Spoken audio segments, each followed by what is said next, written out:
So, hi everyone, and welcome to our first science lab session of today. My name is Karin Jacobson. I work for JTI in Geneva, Switzerland, and I will be hosting this session. So we're joined here by our 5 speakers, and they will present and discuss their work. We will start, each speaker will get 15 minutes, and we will start by watching their GFN5 submission, so it's a 5-minute video, and then we will open the floors for questions or comments. We will have microphones circulating, so after the video, if you have any questions, just raise your hand and we will get the microphone to you. And with that, we will move to our first speaker, Anna Masser. She works as a scientific writer in the product science group at Swedish Match. And in this role, Anna focuses on scientific publishing and aiming to make the company's science understandable for everyone. The title of our presentation is Nicotine Content and Nicotine Uptake.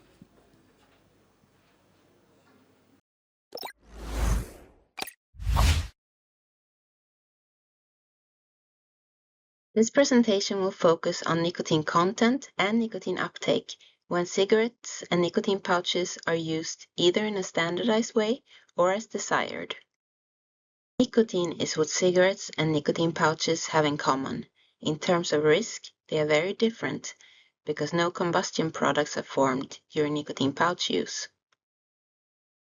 A cigarette does not contain 1 milligram of nicotine, but around 10 milligram. Nicotine pouches are oral, smoke-free products that contain synthetic or tobacco-derived nicotine, but no tobacco leaf or stem. They come in different strengths and sizes. The German Federal Institute for Risk Assessment performed several studies on nicotine pouches. Based on their findings, they recommended an upper limit of 16.6 milligram. In a smoke machine, using the ISO method, a cigarette is allowed to emit 1 milligram of nicotine according to the EU Tobacco Products Directive. There is no smoking machine for nicotine pouches. A suggested method by some regulatory bodies is to use dissolution, where a pouch is placed in a small container with liquid. This method often overestimates nicotine release from pouches. A better way to estimate nicotine release from a pouch is to do it in a clinical setting, where participants use a pouch in a standardized way. This includes how and where to place the pouch. Typically, no manipulation of the pouch is allowed during use, and no eating or talking. The usage time is fixed, usually 20, 30, or 60 minutes. Before, during, and after use, repeated blood samples are taken to plot the pharmacokinetic curve of plasma nicotine concentrations over time. Doing this allows for calculations of maximum plasma concentration, time to maximum plasma concentration, and total nicotine uptake, which is the area under the curve. By collecting used pouches, measuring how much nicotine that is left in the pouch, and then compare that to the average content of several unused pouches, the nicotine extracted during use can be calculated. This is how a plasma curve can look like in a single-dose administration study. The cigarette was smoked with 10 inhalations taken at approximately 30-second intervals. The nicotine pouches were of the same type with varying nicotine strength. As you can see, a cigarette delivers nicotine quickly, but is finished after 5 minutes. There's no natural end to a nicotine pouch.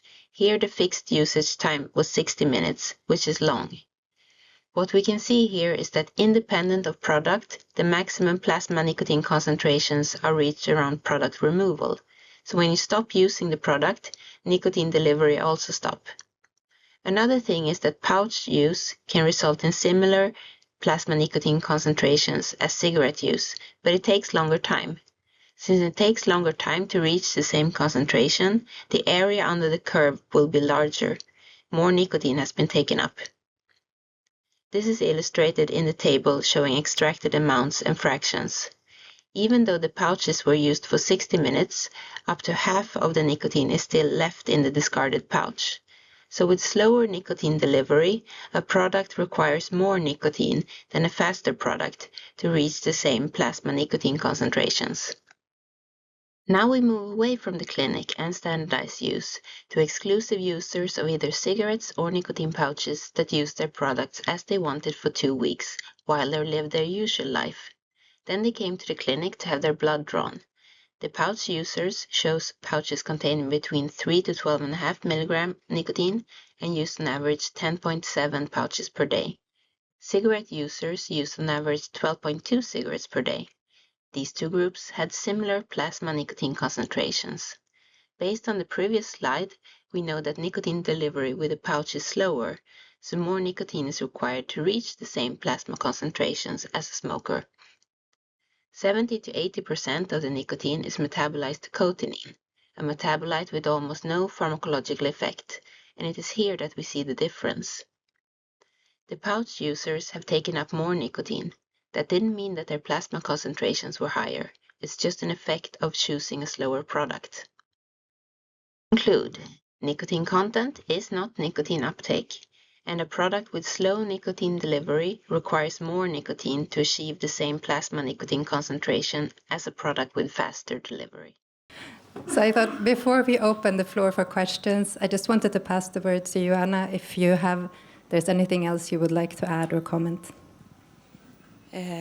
Yeah, I mean, maybe this was a lot for some of you, and for some of you, you already know this. But I think if we start from the back, where the participants in our study were allowed to use the products how they wanted, how many, for how long they wanted, just like you would do in your normal life. And then when they came to the clinic to have their blood drawn, they have both nicotine pouch users and cigarette users had the same nicotine concentrations. And I didn't show the data here, but we also had snus users that only used snus. And there were no significant difference in nicotine concentrations between these three groups. So I think it says something about nicotine use independent of what product you use. And of course, this is just a snapshot. We only measured this once. But, since they're groups of people, of course, they exist on a normal distribution. But I found it very interesting. And I also came across a published research proposal where some scientists suggested that these glucose monitors that people with diabetes use to monitor their glucose levels in the blood, imagine if we could get that for nicotine. Then we could really learn something about concentrations and how people use nicotine. And then we had the cotinine levels, and I think this is what you see in historical publications. There are several cases where they report that smokeless tobacco users have higher cotinine levels. And when you think about the slower delivery from oral products, and that this cotinine is more stable than nicotine, it has a much longer half-life, so it kind of accumulates. So higher cotinine level doesn't have to mean that you walk around with higher nicotine concentrations in your body. It's just that they accumulate. So this was a part of often when you compare products, like different products, pouches to cigarettes, a lot of the discussion tends to be around the labeled nicotine. Now we don't have them on cigarette packs, but they're very visible on nicotine pouches. And it tends to be compared like, oh, one cigarette is this many pouches. It's a very strange discussion, and that's why I wanted to show this data, to show that maybe it's not how much nicotine you consume, but what concentrations you end up in the body.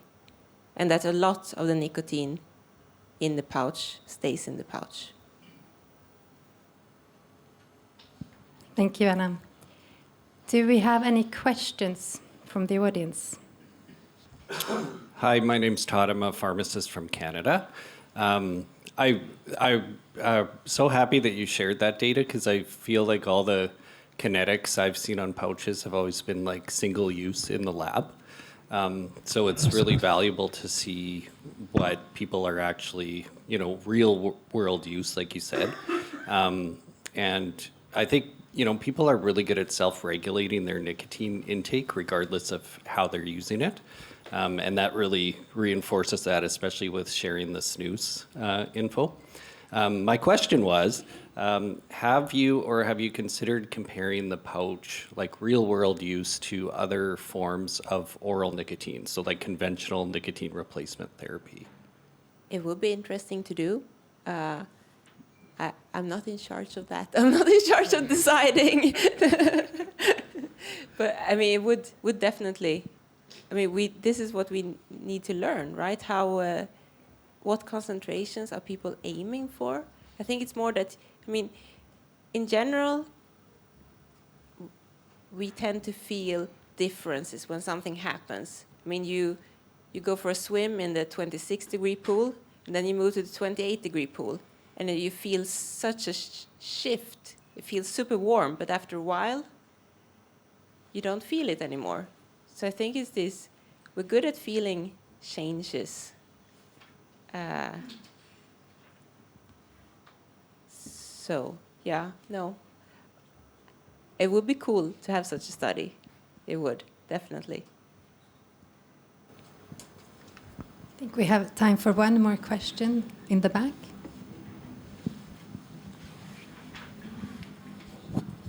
Yeah, Christoph from PMI Germany. I have a question with regards to your ad libitum experimental setup. So did you control for the last time the participants used the nicotine product before checking into the clinic, or didn't you control for that? And then out of curiosity, in the lab setup, why no speaking? So the no speaking is, I mean, mouth movement will probably affect your saliva production, and we wouldn't want that. So in the clinic, people are very still, and they're just on their beds. It's just to try to standardize. It's very difficult to standardize in people because people are very different. And your second question, did we control if they had used just before they came in? No, because they were free to use everything as they wanted. Maybe the pouch user had the pouch in when they came to the clinic. Maybe the smoker had a cigarette just before going in. So we didn't. So that's why I said it's just a snapshot. We also checked the urine, and it correlates pretty well with the plasma, and that's more that nicotine's been already excreted.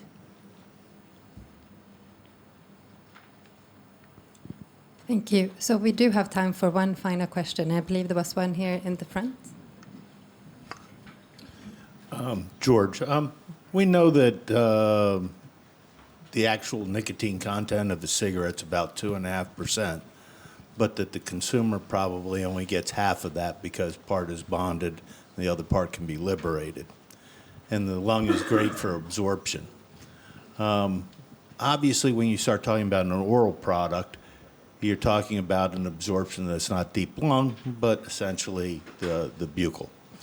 But you also have swallowing, and the stomach is probably the third as far as efficiency in absorption of nicotine. So you're not always getting the stated nicotine amount, but did you take into account that that the oral product user might be swallowing frequently and then not getting the full extent of the absorption of that nicotine, hence the efficiency? So that's the beauty of measuring how much nicotine is left in the pouch afterwards, is that you, based on the area under the curve, can back calculate to see how many milligrams that corresponds to. And you have the answer in what's left in the pouch. So you can see how much those two correlate. And to our knowledge, it correlates very well. which would indicate that there is not so much swallowing. But I have seen in studies from other people that if you would monitor, because we usually monitor for 6 hours, so you would have like the initial usage peak, and then if there's a lot of swallowing, you would see like a small secondary peak. But as far as I know, there's not so much swallowing that we have to account for here. Thank you. So thank you for Anna, and thank you for all the questions. And we then move on to our next speaker.